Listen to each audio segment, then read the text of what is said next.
berusaha untuk tadi dana di kota itu juga terdistribusi ke desa, bukan untuk hilang ya, tapi untuk diproduktifkan sehingga orang desa itu mampu memenuhi kebutuhan dasarnya mereka masing-masing.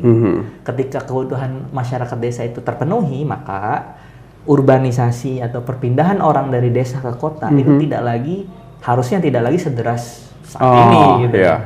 Pemilik kandang yang di kota tadi. Gitu kan. Kan aku harus tahu ya, ini jam berapa dikasih makan gitu kan. Ketika misalkan once dia mau ngasih makan, misalkan jam 12 gitu, misalkan ya, nanti hamin 10 menit sebelumnya aku dapat notifikasi nih, kan sapi atau kambing atau domba Fajri nanti akan dikasih makan jam 12. Gitu. Nah, once itu jadi terschedule ya. Betul. Nanti notifikasi muncul, aku klik ya udah aku langsung CCTV.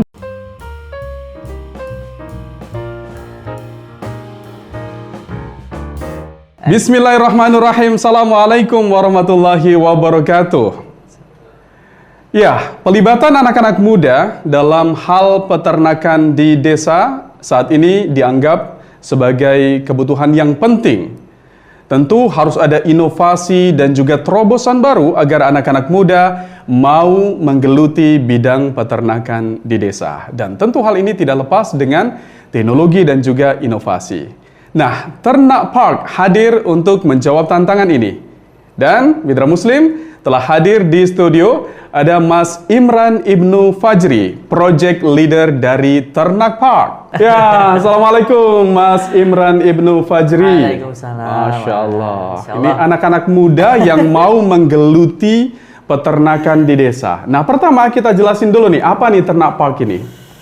Ya, jadi Ternak Park itu sebetulnya salah satu usaha kita ya buat, kalau dari sisi bisnis untuk memperkuat hulunya Ternak Nesia, tapi kalau secara visi misi ya harapannya kami bisa menghubungkan ya antara uang yang berputar di kota dengan potensi atau adanya lahan-lahan yang perlu diproduktifkan di desa gitu.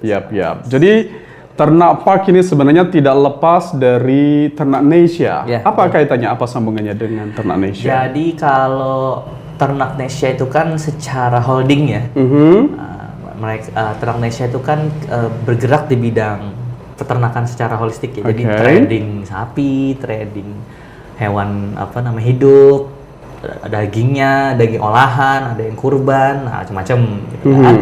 Nah, cuma kan di sisi itu kita butuh sektor hulu ya, peternakan. Artinya, Ternak Park nanti yang bagian bahasanya untuk mensuplai ya, kebutuhan dari Ternak Nesia itu.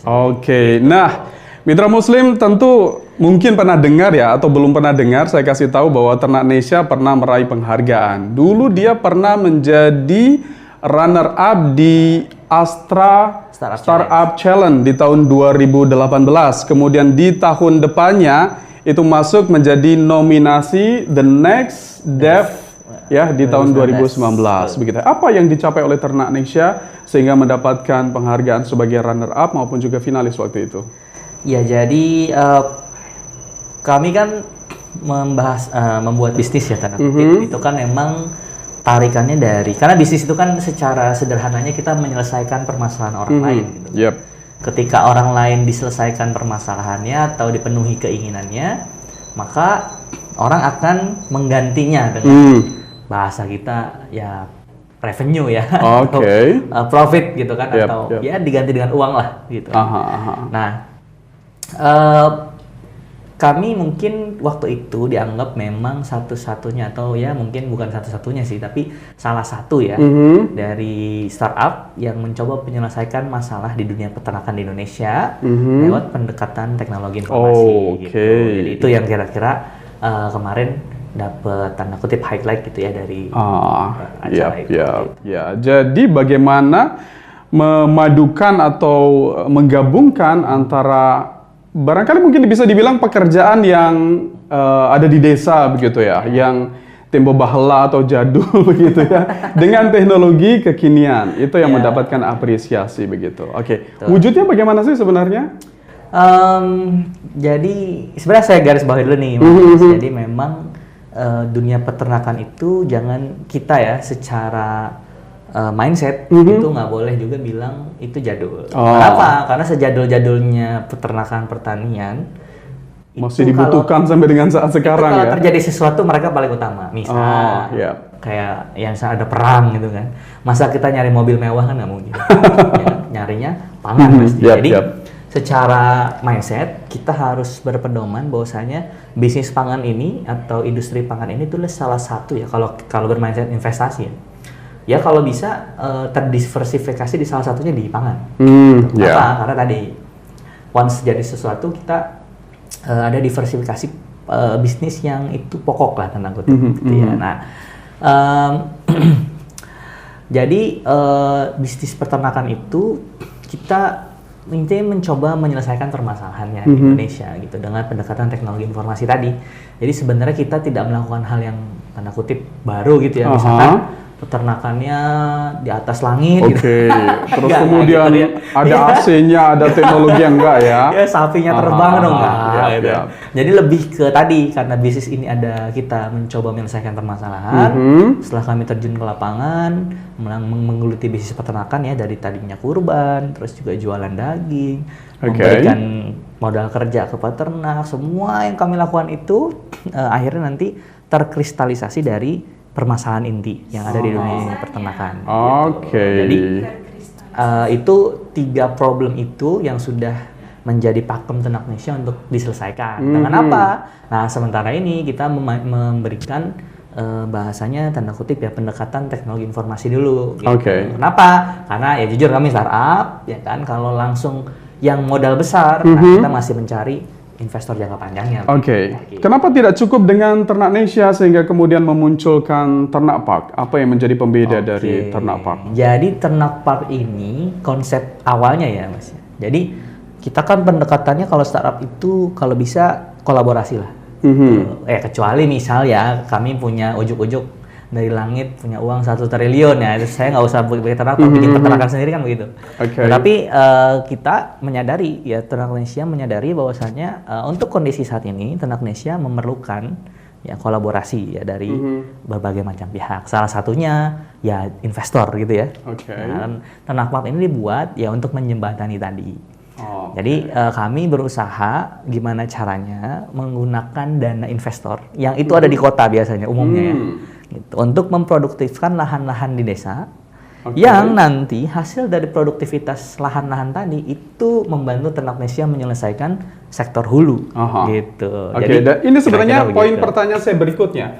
Apa yang dilakukan oleh Ternak Park dalam rangka memajukan atau mengembangkan potensi-potensi di desa? Tadi ada konsep bagaimana modal yang ada di kota itu bisa mengalir ke desa begitu ya. Lalu apalagi seterusnya?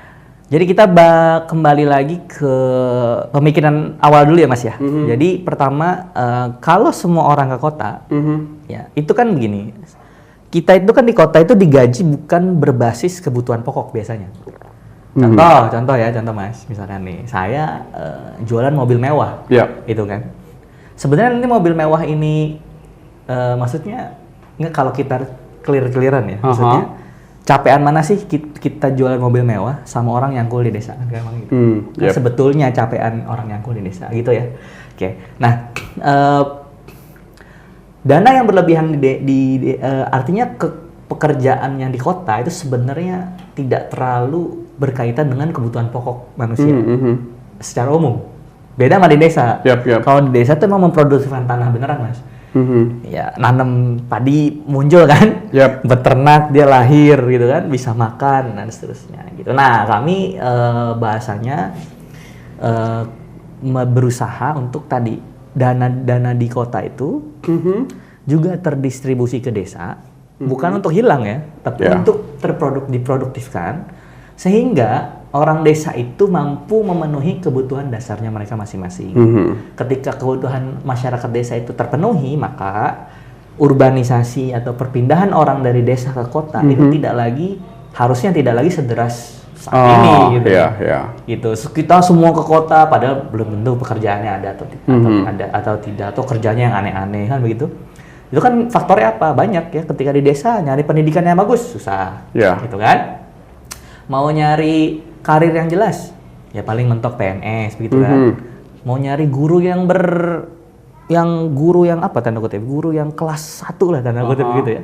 Guru kelas 1 kan di kota, kan begitu kan. Nah karena kalau ini terjadi terus, ya mohon maaf nanti lama-lama desa tidak bisa memenuhi kebutuhan dia. Nah inilah visi misi Ternak Park ya, di balik bisnis tadi kita tuh punya usaha seperti itu gitu. Gitu. Nah, Ternak Park cukup leading ya di bab itu ya, atau punya inisiatif lah bergerak di bidang itu. Kalau tadi ada konsep membawa modal dari kota ke desa, lalu bagaimana juga konsepnya membawa talenta-talenta orang yang memang punya pemikiran untuk pengembangan desa, untuk bisa berminat mengelola dan mengembangkan desa, bagaimana yang dilakukan Ternak Park? Jadi ini diskusi kami dengan bapak-bapak tanda kutip ya kan, Ternak Park itu kan tergabung dalam Ikatan Saudagar Muslim Indonesia bagian Jawa Timur begitu ya. Nah ini dari diskusi kami itu mengatakan ya bahwa saya sebetulnya banyak kok ya orang yang tanda kutip tuh sebetulnya dia kelas 1 tanda kutip. Ya. Sebenarnya nggak minat-minat banget tinggal di kota. Gitu. Nggak minat-minat banget tinggal di kota. Kalau ada pilihan sebenarnya kalau mereka bisa mengaktualisasi diri di desa, kalau paling mereka milih di desa. Kenapa? Ya kan mereka ke kota gara-gara ilmu mereka bisa kepakainya di sana, misalkan. Gitu kan, gampangnya seperti itu. Nah, ketika tadi balik lagi, once kita bisa memenuhi kebutuhan mereka bisa mengaktualisasi diri, mereka bisa mendapatkan kehidupan yang tanda kutip cukup aja ya, nggak usah terlalu berlebihan lah, cukup aja. Cukup itu artinya kalau mau pergi-pergi mobil ada, kalau mau tinggal rumah ada, ya keluarga bahagia gitu kan, anak-anak sekolah terjamin itu artinya guru-gurunya bagus-bagus gitu kan, dan ya apalagi di desa harga terjangkau, kehidupan murah dan seterusnya gitu ya. Ketika itu termenuhi, ya talenta-talenta itu akan kembali ke desa gitu. Nah makanya Ternak Park tadi mencoba membuat sebuah konsep bisnis ya. Tapi ini kan kita bidangnya peternakan. Walaupun nanti di konsep selanjutnya bisa jadi bukan peternakan sapi, bisa jadi ya. Kita nggak tahu nanti kedepannya seperti apa. Misalkan ini kita bayangkan aja sekarang, banyak alumni peternakan kan ke perbankan katanya, betul kan? Kalau saya dulu nih di kampus, ya ada misalnya salah satu kampus tuh mostly jurusan ini pasti ke perbankan gitu katanya gitu. Nah itu kenapa? Kok bisa? Kan begitu kan? Nah jawaban kita ya sederhana aja ya. Gimana mereka mau ke desa misalkan gitu kan? Dia nggak bisa mengaktualisasi diri karena nggak ada industrinya. Nah, once kita buat misal ya, aku ternyata Ternak Park bersama investor berhasil membuka lahan misal ya, sebutlah misalkan target kita 10 hektar misalnya gitu ya, inti tuh. Nah inti di situ bisnis peternakan berjalan as usual, maksudnya ya dengan gayanya gitu ya. Tapi masuk teknologi informasi. Jadi peternaknya bisa membuka dashboard yang isinya itu analisis bisnis, analisis keuangan, gitu kan, peningkatan bobot, ada riset pakan, maksudnya pakannya efektif gimana. Itu bayangin udah berapa jurusan yang bakal balik ke desa, lah bahasa kita gitu gampangnya. Gitu. Nah, jadi kita mau nge-create itu gitu loh. Cuma memang tadi ya Ternak Park niat baik ini kita buat detail sehingga bisa kolaborasi sama yang lain. Gitu. Nah, konsep dari Ternak Park ini gini, lahan yang tersedia di mana nih yang sudah bisa mitra muslim misalkan setuju dengan konsepnya Ternak Park, aku mau gabung nih sama Ternak Park, bagaimana? Oke, jadi saat ini ya kita masih bukanya di Wonosalam, Mas. Jadi memang kami buka di Wonosalam sebagai pilot project gitu. Nah, beberapa lagi udah kita survei, itu ada yang di Jogja, ada yang di Banten, ada yang di Bogor, ada yang di Maluku Utara. Nah, ini nanti kita siapin dulu karena harapan kami majunya geraknya itu bisa lebih cepat ya. Maksudnya kan kalau Wonosalam kemarin kita belajar dulu kan, lahan, hukum-hukum lahan segala macam ya. Karena basis dulu kita dulu peternakan. Itu sih Wonosalam dulu sih yang kalau yang mau. Yang sudah berjalan ini bagaimana Mas Fajri? Jadi bagaimana respon masyarakat, kemudian bagaimana Ternak Park itu dijalankan, Kemudian bagaimana juga problem-problem yang muncul di sana. Apakah ada problem dengan konsep sebagus itu? Masyarakat sana belum tentu terima atau sepakat atau bisa sejalan loh dengan konsepnya Tenapak. Bagaimana? Karena niat baik nih belum tentu disambut dengan baik. Gitu. Betul. Gimana tuh? Ya betul, makanya kita dari Tenapak ya biasanya Mas, karena basis kita dulu banyak yang di sosial ya kegiatannya. Memang tahap awal itu social mapping dulu. Kenapa kita memilih Wonosalam pun itu kita udah social mapping. Artinya di mana tempat yang resikonya itu resiko sosial itu minim gitu. Kenapa? Karena resiko sosial ini bisa hitungannya bisa fatal gitu ya. Apa nih maksudnya resiko sosial nih? Misalkan ya kita mau bikin pabrik. Udah beli tanah, invest begitu ya. Terus kerusuhan. Ini kan berarti hilang uangnya bisa-bisa. Terjadi pabriknya, kita nggak akan hidup tenang di situ gitu. Bisnis kita nggak jalan dengan tenang lah, banyak gangguan gitu kan. Makanya kita di Tenapak itu kita memastikan dulu secara sosial itu fit in gitu ya, masuk. Gitu kan. Nah setelah itu baru yang kedua adalah mitigasi resiko di atas tanah itu. Gitu. Sebelum mitigasi itu untuk mengontrol misalkan ada problem sosial tadi bagaimana? Apakah dengan tokoh masyarakat di sana atau riset bagaimana? Betul. Jadi social mapping itu salah satu luarannya itu adalah aktor sosial ya. Aktor sosial. Jadi setelah di Wonosalam itu kita di ISMI Jatim kebetulan ketemu Cak Yusron dan dia memang tanda kutip aktor sosial di Jombang gitu ya. Bersama timnya dan udah deket banget sama warganya, udah 4 tahun di sana. Jadi kita memilih itu salah satunya karena ada aktor sosial itu. Itu berlaku di Maluku Utara kemarin, kita cek dulu aktor sosialnya. Selalu begitu ya? Ya, apakah satu visi dengan kita, apakah secara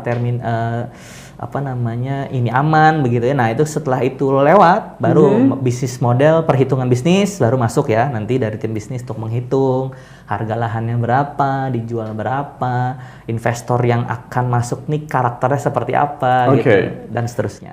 Ini menarik loh mitra muslim. Saya sih tidak terlalu berpikir bahwa ada pertimbangan social mapping seperti itu ya. Kemudian sampai perlu memunculkan tokoh sosial. Kalau mungkin kita lebih mengenal opinion leader begitu ya. Dan ini rupanya sangat mempengaruhi. Kenapa penting sih itu?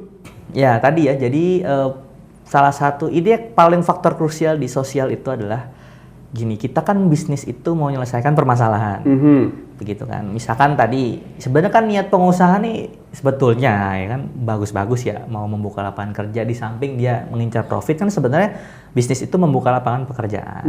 Cuma ketika ya visi ini nggak sampai ke masyarakat, masyarakat taunya mereka dimanfaatkan, misalkan begitu.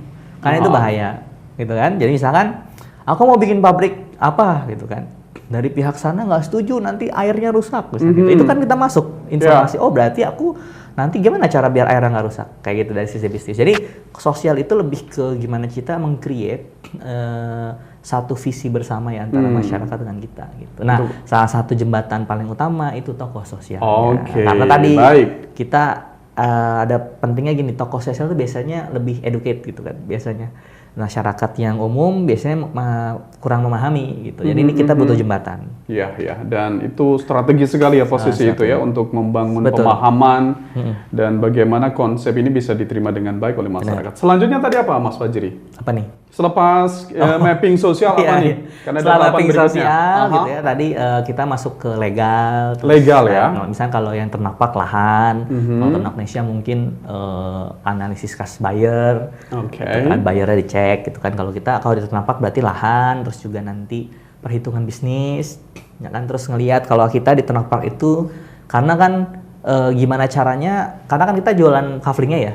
Gimana cara masyarakat itu atau mitra Ternak Indonesia atau mitra muslim peminat atau apa, itu misalkan ketika dia beli, itu dia keuntungannya nggak cuma dari kambingnya aja, tapi dari peningkatan harga lahan. Makanya kita bisa ngecek ke pemerintah, ngecek ini rencana pembangunan daerah, itu apa Wonosalam nanti akan gimana gitu kan. Jadi mitigasi resiko sampai segitunya Mas. Jadi once dia misalkan di atasnya misalkan ya kurang perform, tapi mereka dapat capital gain dari harga lahan, misalnya kayak gitu. Makanya kemarin kan ditanya beberapa calon customer ya, Mas ini nggak kemahalan lah 120 juta, misalnya kayak gitu. Nah, terlihat mahal ya, cuma tadi dengan legal yang jelas, yang SHM, bisa di split, kayak gitu. Terus nanti kita milihinnya juga yang daerah yang udah berkembang. Menurut aku itu worth it ya. Daripada misal cuma setengahnya misalkan ya, 30 juta dong ya. Mungkin 50, 60. Cuma tadi ternyata kawasannya masih baru bangun, gitu. Kan biasa gitu. Kawasan akan menjadi sebuah kawasan gitu. Tapi kawasannya belum ada nih. Nah, berarti investor kan nunggu gitu kan. Nah, kalau kita nggak, udah ada Pak Yusron di situ dengan DDP-nya, dengan The Durian Park ya. Ada Seida Estate misalkan, terus ada apalagi, malah ada hotel kemarin itu yang baru. Terus jalannya juga ternyata di rencana pembangunan daerah tuh akan diperbesar dan segala macam. Nah, ini menurut kami dari secara pertimbangan bisnis ini win solution lah gitu, maksudnya bagi investor ini menarik, bagi kita ini menyelesaikan masalah, bagi bahasa komunitas muslimnya ya Ikatan Saudagar Muslimin Jawa Timurnya itu dia fulfilling purpose dia untuk membangun desa itu tadi. Oke. Nah, mitra muslim, kalau kita mengikuti informasi tentu tahu ya bahwa memang Wonosalam dan kawasan sekitarnya itu terus berkembang luar biasa begitu ya. Sudah mulai sangat dikenal dengan produk duriannya juga. Kemudian tempat-tempat wisata juga di sana sudah sangat bertumbuh luar biasa begitu ya. 4 tahun terakhir ya. Betul, dan ditambah lagi Ternak Park juga hadir di sana dengan konsep yang luar biasa. Anda bisa punya peternakan tanpa harus bingung untuk mengurusi hewan ternaknya. Dan keunggulannya Ternak Park ini juga bisa dimonitor melalui aplikasi gadget kita. Boleh dijelasin tentang itu? Ya, jadi tadi ya kita bisnis kan menyelesaikan permasalahan, gitu kan. Niat baik nih belum tentu jadi baik. Jadi kita harus coba detailing dulu. Nah, salah satu isu sebenarnya model kafling ternaknya udah banyak, Mas. Kafling ternak lah, kafling apa segala macam ya, baik itu ternak, buah-buahan kan ada. Betul.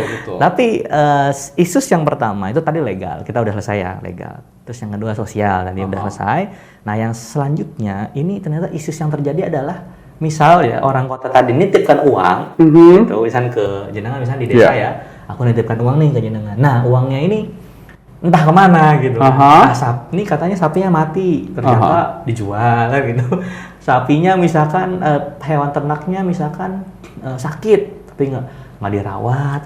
Jadi kita yang naruh uang ini kan was-was ya. Teknologi ini masuk di sini. Jadi gimana caranya di kafling ternak itu, misalkan ya Mas, kita misalkan mitra muslim atau Mas itu ngecek di monitor ya, masih 5 ekor belum nih, jangan-jangan tinggal 4 ekor nih. Terus yang kedua, nggak cuma 5 ekor doang, dirawat nggak? Gimana? Dirawat atau enggak? Dirawat atau enggak? Jadi kita juga bisa pantau ya, perawatan itu dilakukan atau tidak. Apakah udah dikasih makan?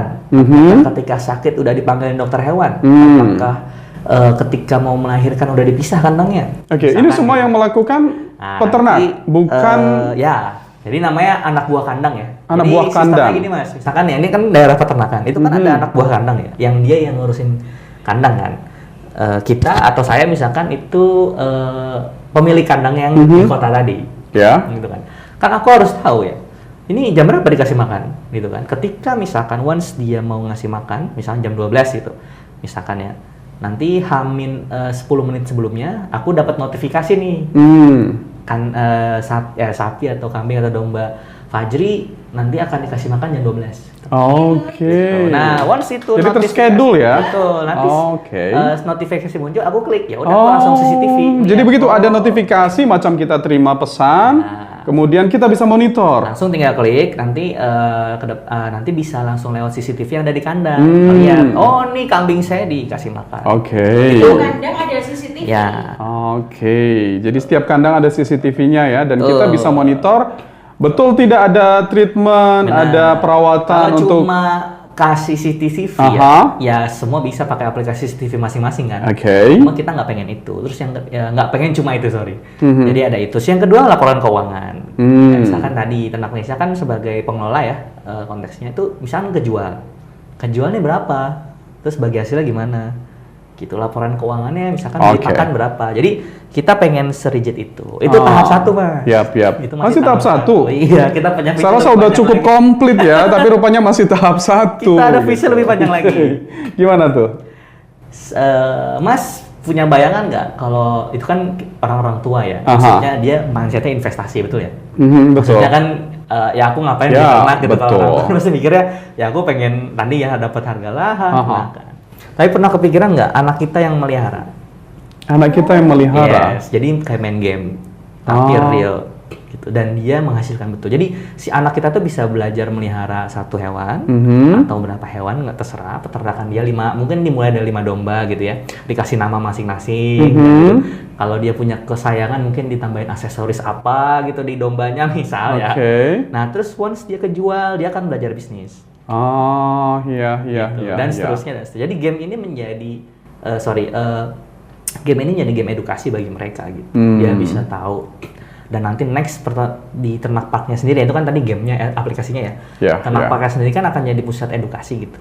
Jadi kayak sekarang nih, berapa sih anak laki-laki kita yang bisa nyembelih sapi? Oh ya. Ya kan? Berapa? Ternak park visinya udah luas banget begitu ya. Jadi harapan kami ya itu tadi, visi misi emang ke arah sana. Dan tadi Mas, jadi secara bisnis kami harus memitigasi banyak hal. Makanya tadi kita mulainya tuh dari yang tadi ya, yang Wonosalam itu. Kenapa? Karena itu tadi aku yang jelasin, ada beberapa mitigasi yang harus kita lakukan karena ini harus dilihat secara bisnis juga. Keren ya, ini memang baru rintisan, dimulai dari Wonosalam begitu ya. Pasti akan berkembang lagi. Beberapa sudah melakukan social mapping di berbagai kota, di luar pulau juga banyak begitu ya, dan saya rasa ini akan menjadi tren ke depan juga yang banyak digemari kita orang. berharap sih. Jadi tadi ya, dan kita berharap memang nggak cuma bidang peternakan ya. Nanti ke perkebunan. Sebenarnya banyak ya startup yang basisnya itu pertanian. Cuma kan dia masih investasi aja. Bahasanya nitipin uang, startup itu ngasihin ke project-project pertanian misalnya kayak gitu. Kan sebenarnya kita harapannya nggak gitu doang gitu kan. Gitu. Jadi ya tadi kalau semua udah bisa menggunakan monitoring tadi ya. Jadi di Durian Park juga tuh sama Ternak Indonesia kan ada kebun risetnya harapannya nanti. Jadi di kebun riset itu juga kita ngelakuin riset juga. Bisa nggak nanti tadi berkebun dari kota misalnya gitu.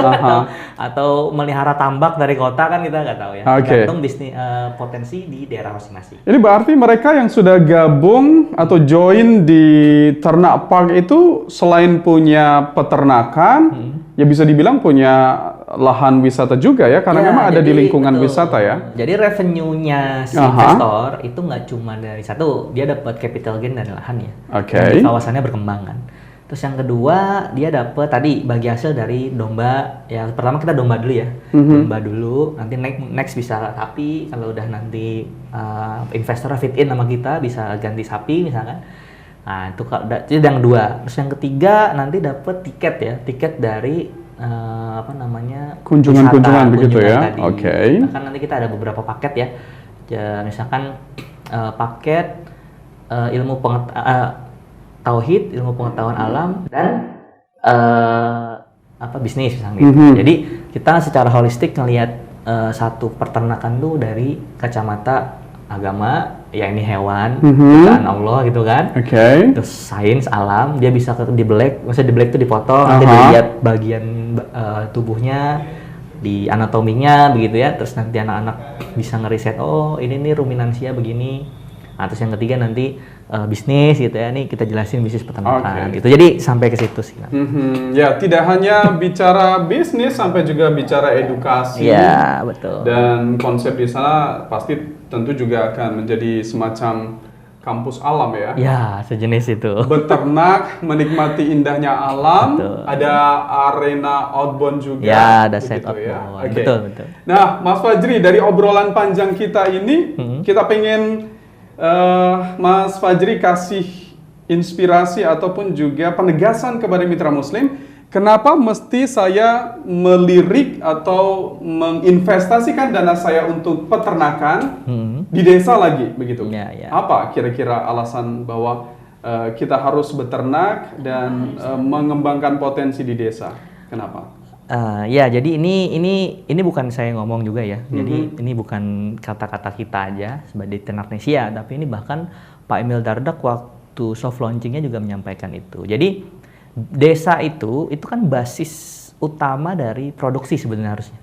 Betul ya. Maksudnya kalau kita produksi di kota lahan udah mahal, ya kan itu nggak mungkin sebenarnya.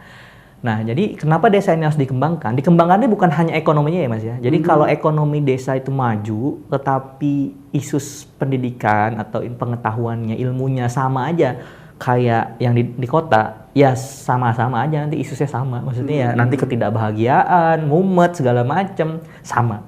Makanya di desa ini local wisdomnya nggak boleh hilang. Misal tokoh-tokokoh masyarakat yang selalu ngingetin untuk cukup hidupnya, itu kan nggak boleh hilang dari desa. Makanya tadi buat teman-teman mitra muslim ya sedikit inspirasi dari kita aja sih. Jadi desa ini emang harus dikembangkan. Cuma tadi bagian mitra muslim atau siapapun lah ya yang dia punya dana ingin mengembangkan desa, tadi saran kita ya nggak cukup niat baik ya. Tapi kita sebagai pemilik dana juga kan itu diamani oleh Allah ya untuk dijaga. Dijaga artinya diproduktifkan gitu kan. Tidak asal taruh, tiba-tiba taruh robot trading hilang kan itu enggak gitu kan. Gitu kan. Hilangnya ke bisnis yang nggak jelas maksudnya. Kalau kita ini secara jelek ya, misalnya aku beneran bisnisnya, ini Mas segala macam. Kita bilang bisnis peternakan, hilang uangnya. Setidaknya uang itu ngalir kan ke mereka, tanda kutip yang punya lahan, yang punya peternakan gitu. Ada yang dapat manfaat even itu kita rugi tanda kutip ya. Tapi once kita misalnya memilih bisnis yang nggak real tanda kutip ya, kayak tadi. Misalkan robot tradingnya ikut, wah 100 juta gitu. Hilang nih, coba hilangnya kemana? Hilangnya kan ke meja judi. Udah jelas itu tidak memberikan manfaat. Itu aja sih, jadi desa ini memang harus ditemenin tanda kutip. Nah, cuma tadi di satu sisi kita harus detail juga untuk intinya jangan cuma niat baik lah. Kita coba untuk mendetailin itu. Oke, ini dia konsep yang keren dari Ternak Park ya mitra muslim, dan saya ajakkan Daya untuk bergabung bersama Ternak Park. Bayangin punya lahan, punya domba ya, kemudian sudah ada yang merawatnya. Di kota Anda pun masih bisa memonitor melalui gadget Anda. Nah, kalau mitra muslim penasaran dengan Ternak Park, kemana nih harus mengunjungi? Baik laman websitenya ataupun juga mungkin kontak personnya, Mas Fajri? Ya, biar mudah mungkin mitra muslim bisa main ke Instagramnya Ternaknesia, itu bisa DM di situ, atau ke websitenya Ternaknesia juga bisa, ternaknesia.com ya, itu juga bisa. Itu sih. Baik ya, insya Allah nanti juga bisa Anda saksikan di running tag-nya begitu ya, untuk bisa terhubung bersama dengan Ternak Park. Sebagai penutup perbincangan kita nih, apa nih Mas Fajri yang mau disampaikan baik kepada calon investor ataupun juga anak-anak muda? Karena yang saya tahu di Ternaknesia ini lebih banyak anak-anak muda ya yang peduli bagaimana membangun desa, yang peduli dengan peternakan, yang sebenarnya nggak banyak orang peduli di sana gitu, atau tidak terlalu banyak yang berminat di sana. Padahal hampir semua nabi itu ya jadi penggembala ya, peternak ya. Ini ada value unik sih. Jadi memang di perjalanan kita ya buat mitra muslim sekalian juga sebenarnya tadi kalau kita coba untuk merefleksikan ya sebenarnya tadi ya bahaya banget sih kalau peternakan itu. Bayangin sekarang akikah ya, kita kelahiran di Indonesia itu hampir flat gitu ya, maksudnya dengan naik turun rata-rata 5 juta kelahiran per tahun. Bayangin 5 juta, ya taruhlah 4 jutanya muslim gitu ya per tahunnya. 4 juta itu nanti akikah ya. Tapi dombanya nggak ada. Dombanya nggak ada. Itu harus impor misalkan dari Thailand misalkan. Kan itu lucu ya, maksudnya aneh banget. Itu baru akikah, belum kurban, belum. Itu yang berkaitan sama ibadah, yang konsumsi hari-hari. Gitu. Masa kita mau bahasanya sektor pangan ini kan tadi jangan terlena juga ya sama sumber daya alam. Tambang aja, tambang kan lebih mudah ya. Ambil aja dari dalam ya kan. Ambil dari dalam, jual ke luar negeri, negara maju gitu kan. Memang kelihatan lebih mudah. Tapi tadi ya kita sebagai muslim itu meyakini lah. Kalau kata Pak Huda nih, ketua ISMI Jatim ya. Jadi di sebagian kita tuh memang ditinggikan derajat keuangan ya. Karena untuk sebagian yang lain. Gitu ya. Jadi kalau si orang yang punya uang itu tidak memutar uangnya untuk something gitu ya, untuk memproduktifkan apapun lah, entah lahan, entah toko, entah whatever namanya. Nah itu sebetulnya ada rezeki yang tersandat. Jadi bahasanya orang-orang ini ada yang nggak kecipratan manfaat. Gitu kira-kira. Baik ya. Seru ngobrol bareng Mas Imran Ibnu Fajri selaku project leader dari Ternak Park. Dan untuk Anda yang pengen tahu tentang Ternak Park ya, jangan lupa Anda boleh kunjungi Instagramnya di Ternanesia ya. Kemudian nanti juga bisa ada banyak informasi di sana yang bisa didapatkan terkait dengan bagaimana ada sinergi antara Ternak Park dan juga masyarakat untuk memberikan keberkahan di desa, memajukan desa dengan segala inovasi dan juga kreasinya. Terima kasih Mas Fajri, sukses selalu buat Ternak Park.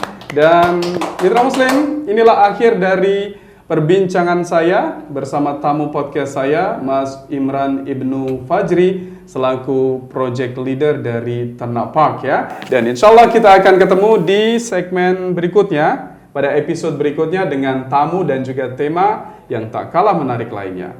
Subhanakallahumma bihamdika nasyhadu an la ilaha illa anta nastaghfiruka wa natubu ilaik. Maha suci Engkau ya Allah, dan dengan memujimu kami bersaksi tiada Tuhan yang berhak diibadahi selain Engkau. Kami memohon ampun dan bertobat kepadamu. Assalamualaikum warahmatullahi wabarakatuh.